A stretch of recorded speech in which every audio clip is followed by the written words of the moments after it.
नमस्कार किसान भाइयों, स्वागत है आप सभी का आपके अपने YouTube चैनल किसानों की पाठशाला में। किसान भाइयों, अगर आपकी लहसुन की फसल 70 से 90 दिन के बीच की हो चुकी है तो यह वीडियो आपको काफ़ी महत्वपूर्ण रहने वाला है, क्योंकि इस वीडियो में हम बात करेंगे कि लहसुन की फसल में 70 से 90 दिन के बीच कौन कौन सी बातों का ध्यान रखना चाहिए और क्या क्या गलतियाँ नहीं करनी चाहिए। तो किसान भाइयों, वीडियो को आप लास्ट तक ज़रूर देखें, जिससे कि आपको एक बढ़िया और अच्छी जानकारी मिल सके। किसान भाइयों, अगर आपकी लहसुन की फसल 70 से 90 दिन के बीच की हो चुकी हो तो उस समय आपको कौन कौन से ज़रूरी कार्य करने चाहिए, इसके बारे में हम बात करते हैं।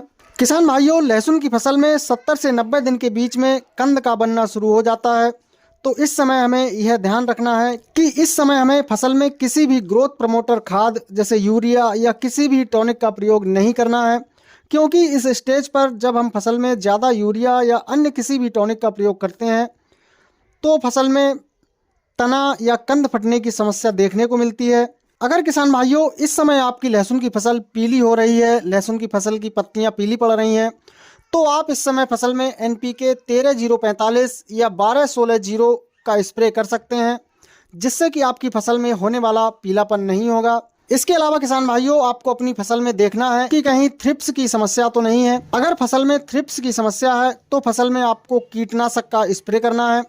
कीटनाशक में आप ओसवाल कंपनी के सिपाही की स्प्रे अपनी फसल में कर सकते हैं। इसके अलावा किसान भाइयों, जब आप फसल में कीटनाशक का स्प्रे करें तो उसमें NPK 0-52-34 का स्प्रे जरूर करें, क्योंकि NPK 0-52-34 फसल में बनने वाले कंद के लिए काफ़ी लाभदायक होती है।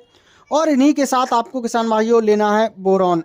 बोरान की 300 से 400 ग्राम मात्रा प्रति एकड़ के हिसाब से आपको प्रयोग करनी है।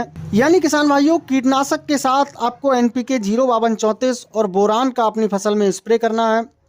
किसान भाइयों, कुछ किसान भाई लहसुन की फसल 70 से 90 दिन के बीच में होने पर उसमें DAP या NPK 12-32-16 का प्रयोग करते हैं, तो इस समय फसल में DAP या NPK 12-32-16 खाद की आवश्यकता नहीं होती। इनकी जगह पर आप अपनी फसल में इस स्टेज पर कैल्शियम नाइट्रेट का प्रयोग कर सकते हैं।